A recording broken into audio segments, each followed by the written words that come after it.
आप लोगों का हृदय दुखी है और जितना आपका दुखी है, दुखी हमारा भी है, लेकिन हम उस दुख को दिखा इसलिए नहीं रहे हैं क्योंकि हम आप लोगों को मोह से मुक्त करने आए हैं और उस मोह के बंधन में तुमको डाल के जाना नहीं चाहते। बस हम ये तो समझाने आए थे कि संसार ये सब मोह है और मोह व्याधाओं का कारण बन जाता है। सूल है ये, गोस्वामी जी ने लिखा है, जो मोह है ये सूल के समान है। तो हम तो यहाँ पे इसीलिए आए थे ताकि आपका मोह दूर हो, पर आपके इस प्रेम के आगे आप लोग भरत जी की तरह हैं। जैसे वशिष्ठ जी ने कहा कि भरत का पलड़ा भारी है, मुझे लग रहा है कि आपका पलड़ा वास्तव में ज्यादा भारी है। आप लोगों के प्रेम का पलड़ा ज्यादा भारी है। कोई भी गलती हमसे हुई हो, आपसे कोई गलती नहीं हुई। आप लोग इतना प्रेम आप सबके मन में है, इतना भाव आपके हृदय में। यहाँ के बुजुर्ग भी सब बड़ा प्रेम करते हैं, जहां भी हम जाते हैं तुरंत द्वार पर आते ही सब प्रणाम करते हैं। पर मेरे भाव में पुनः पैरों में आशीर्वाद लेने का भाव रहता है। मैं जितनी भी बुजुर्ग को माता है उसी में पैर किसी से नहीं छुआ था। मुझे अपराध मानता हूँ मैं अपने मन में, क्योंकि बुजुर्गों से पैर छुआने की जगह मैं सोचता हूँ कि वो मेरे सिर पे हाथ रख दे, वो ज्यादा अच्छा है। आप लोगों ये आशीर्वाद दो कि हाँ, ये बालक जैसे अब तक विगत 21 वर्षों से ये कथा यात्रा चल रही है, इस बालक के जीवन की ये यात्रा चलोगे? कौन कौन चलेगा? सुनो, वहां भी कथा करेंगे,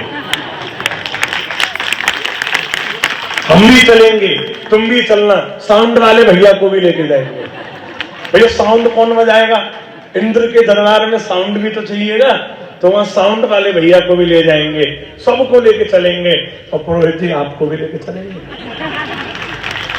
तो वही कथा करेंगे, तब देखेगा इंद्र कि हाँ, खाकरा वालों की ताकत कितनी बड़ी है। तो इस यात्रा को यही मत विराम मत करना।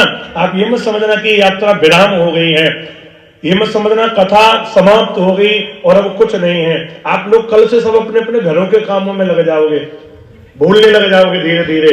लेकिन कथा को भले ही भूलो और मुझे ज्यादा भूल जाना, मुझे कोई दिक्कत नहीं, मुझे भूलो तो भूलना, पर मैं निवेदन कर रहा हूं राम जी को मत भूल जाना। मुझे याद रखना कोई बड़ी बात नहीं है, रखो रखो मत रखो, लेकिन ठाकुर जी को याद रखना। इतना याद रखना कि वो तुम्हें सदैव तुम्हारे साथ है। और खाकरा के तो भैया मिट्टी के कण कण में राम जी बैठे हुए हैं, चारों तरफ भगवान हैं और आप लोगों की रक्षा करने के लिए ठाकुर जी भी हैं। और आप लोगों को डरने की बात नहीं है, क्योंकि आप लोगों की रक्षा करने के लिए ऐसे पुरोहित जी हैं। पुरोहित का कार्य क्या होता है पता है महाराज जी? श्रीमद् भागवत में वर्णन आता है, यजमान के सारे संकटों को रोकने का काम पुरोहित करते हैं। तो आप लोगों के घरों में आने वाले बड़े से बड़े संकट को पुरोहित जी रोक रहे हैं। तुम सोच रहे हो ना कि हम चैन से रह रहे हैं, अपनी वजह से नहीं रह रहे, कहीं ना कहीं वो इनके भजन का फल है। ये मैं नहीं कह रहा हूं, ये श्रीमद् भागवत जी कह रही हैं। ये पुरोहित ऐसे नहीं बन जाते। पुरोहित बनना कोई साधारण बात नहीं है, अपने पुण्यों का खनन करना होता है पुरोहिताई में आना। तो ये अपना भजन का बल तुम्हें दे रहे हैं, तो आप लोग इनके चरणों को प्रणाम करो, क्योंकि इनकी कृपा से आपके घर में सुख शांति और समृद्धि है। तो इसी शब्द के संग में मैं अपनी वाणी को विराम दे रहा हूं। बस राम जी को याद रखना। राम जी को याद रखोगे तो ये समझ लेना कि ये बालक भी याद है आपको। कभी इधर आया तो मैं जरूर आपका गांव नहीं, सॉरी, अगर मैं कभी फिर आया तो मैं अपने खाकरा गांव में जरूर आऊंगा, है ना? अच्छा, मैं कह सकता हूं ना ये मेरा गांव है, मेरा गांव है, तो वोटर आईडी में यही का एड्रेस लिखवा दूंगा मैं। SIR चल रही है तो मैं यही का लिखवा दूंगा, पर वोट डालने आया पड़ा करेगी मेरे को। यही मेरा गांव माना। तो आप सबके चरणों में प्रणाम। श्री सिया राम में सब जग जानी, करो प्रणाम जोड़ जोड़। जय जय श्री राम, जय श्री राम। आवाज कहां तक जानी चाहिए? कहां तक? जय श्री राम, जय जय श्री राम। जय श्री राम।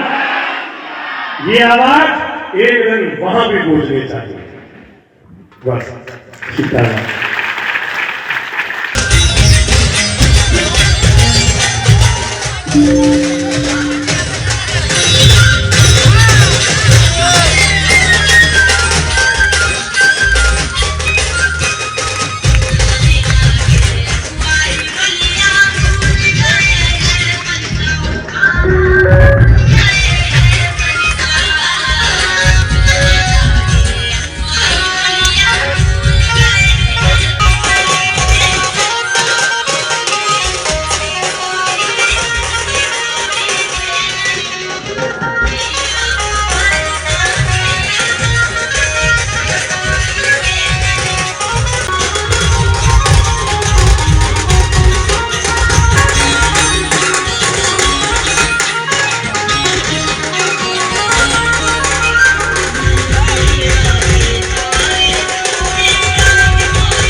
बाबा बोला बाबा सुबह बाबा सुबह कावे बारी हाँ गुरुजी गुरुजी